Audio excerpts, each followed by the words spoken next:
Et bonjour à tous, bienvenue pour cette review de l'épisode 3, l'Ahsoka. Donc, l'épisode 3, on a déjà fait l'épisode 1 et 2 la semaine dernière, on les a regroupés parce qu'ils sont sortis ensemble. Là, épisode 3 cette semaine tranquillement. Avec certainement un peu de spoiler, donc si vous n'avez pas vu l'épisode, allez-vous-en, je ne vous en voudrais pas. N'hésitez pas à lâcher un pouce bleu quand même, ça fera plaisir. Et on parle de l'épisode après l'intro.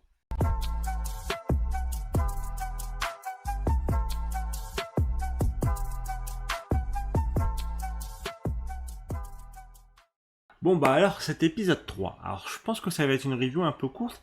Il n'y a pas tellement à dire parce que c'est un épisode assez court au final par rapport aux deux premiers. Il fait que 34 minutes. Et là où je reprochais par exemple aux épisodes de The Mandalorian que quand il faisait 30 minutes c'était vraiment trop court. Ça racontait pas grand chose, c'était juste du filler épisode. Là je trouve que pour Ahsoka ça passe. Parce qu'en 34 minutes on nous raconte des choses. Et alors d'ailleurs, j'ai vu passer un peu la critique sur Twitter. Les gens dire oh là là, ils ont réussi à caser un filler épisode. Alors je sais pas vous, mais moi j'ai pas la même définition du filler épisode. Parce que globalement, du coup, dans cet épisode, on a l'entraînement de Sabine qui avance. euh, on affronte les méchants principaux. On a comment dire euh, l'intrigue qui avance, parce qu'on apprend un peu plus sur le plan des méchants. Donc, c'est pas du tout un filler épisode. Je comprends pas les gens que j'ai pu dire ça. C'est non, non, non. L'intrigue avance. Ce n'est pas un filler épisode. Alors oui, c'est pas un épisode où t'as le grand méchant qui est là et qu'il y a bagarre avec les grands méchants. Mais c'est, enfin, vraiment, je comprends pas les gens qui disent que c'est un filler. Vraiment.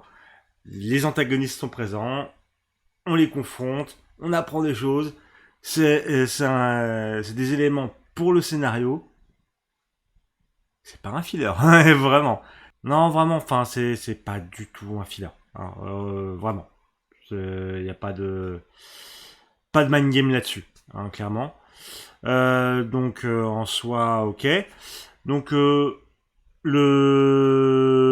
l'épisode du coup, bon, certes, avance pas de ouf parce que c'est des éléments que nous on a déjà vu, mais les personnages apprennent que du coup il y a un anneau d'hyperdrive, etc. en construction pour aller chercher l'amiral Thrawn dans une autre galaxie. Euh, on recroise, alors si vous n'avez pas vu Rebels, vous croisez. Sinon, on recroise les baleines stellaires, donc des baleines qui peuvent voyager de galaxie en galaxie via l'hyperespace. Euh, donc qui sont un élément important du coup parce que c'est elle qui avait transporté Thrawn dans Rebels, Thrawn et Ezra.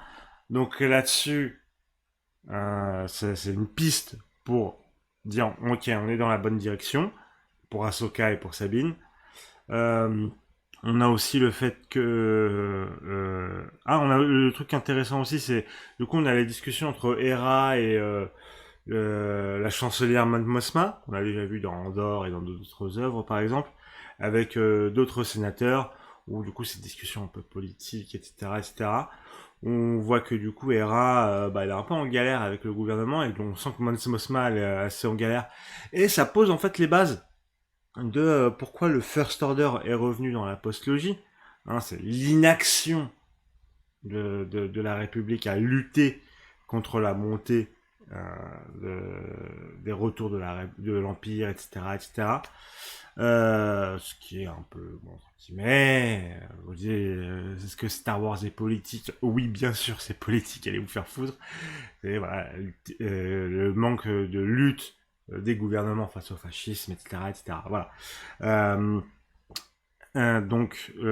c'est ça, enfin, mine de rien, c'est assez cool à voir. Euh, on en profite aussi pour voir Jacen, le fils du coup de Hera et de Kanan, Kanan qui était un Jedi dans Star Wars Rebels, qui bon, malheureusement nous a quitté, un grand personnage, Kanan Jarrus. Donc ils ont eu un enfant, on le voit là. Donc c'est assez cool. C'est assez cool.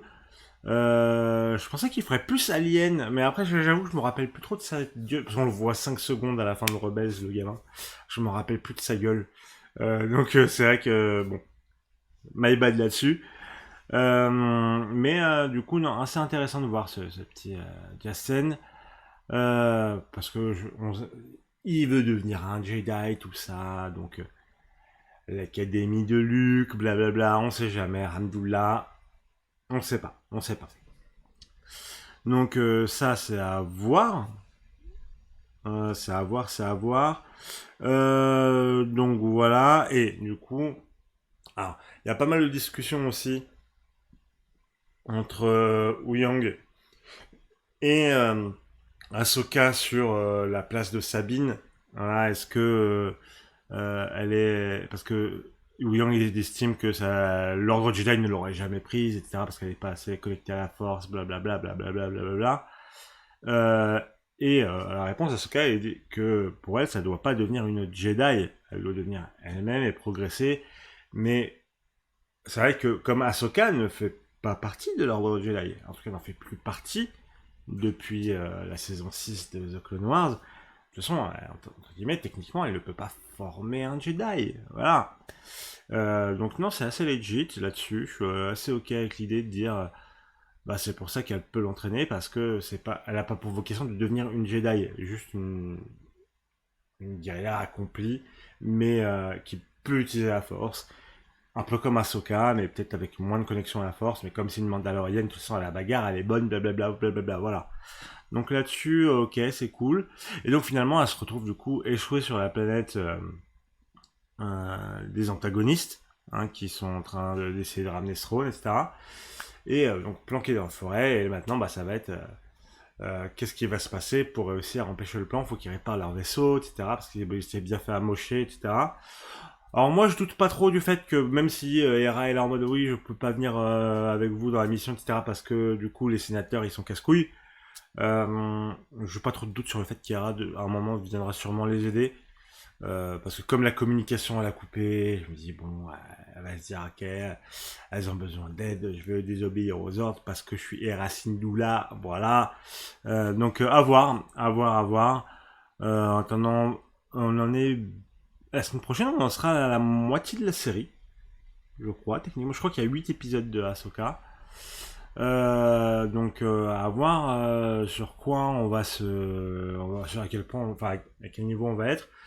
J'ai l'impression, je pense qu'ils vont pas tarder à faire finalement revenir Throne parce qu'on sait qu'il va arriver. Donc à voir. En tout cas, cet épisode, je trouve que en 34 minutes, il se passe quand même pas mal de choses.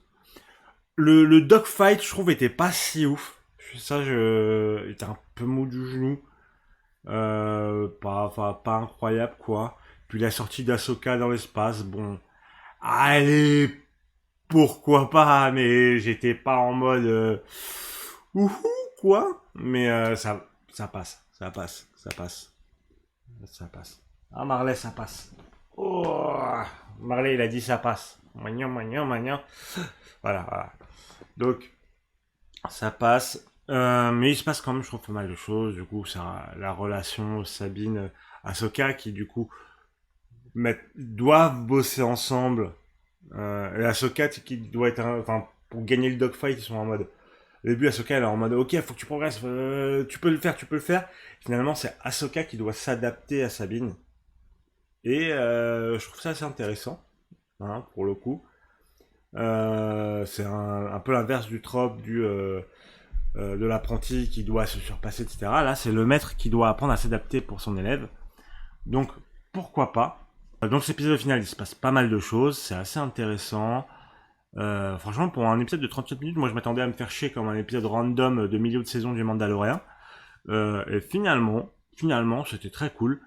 Euh, je m'attendais à bien pire. Quand j'ai vu la durée, ça m'a honnêtement fait un peu peur. Finalement, ça passe très bien, l'histoire avance, on a des éléments, ok, bon, le dogfight, pas ouf. Mais je suis content d'avoir vu cet épisode, et j'ai hâte d'avoir la suite. Donc voilà, c'est tout pour moi pour cette review de Ahsoka épisode 3. On se retrouve bientôt pour une prochaine vidéo. D'ici là, n'hésitez pas à me suivre sur mes différents réseaux et à faire coucou, à faire un petit pouce bleu et à s'abonner. Ça fera toujours plaisir. Et on se retrouve voilà bientôt. Et il y aura aussi de toute façon encore la suite des reviews d'Ahsoka. Des bisous. À la prochaine.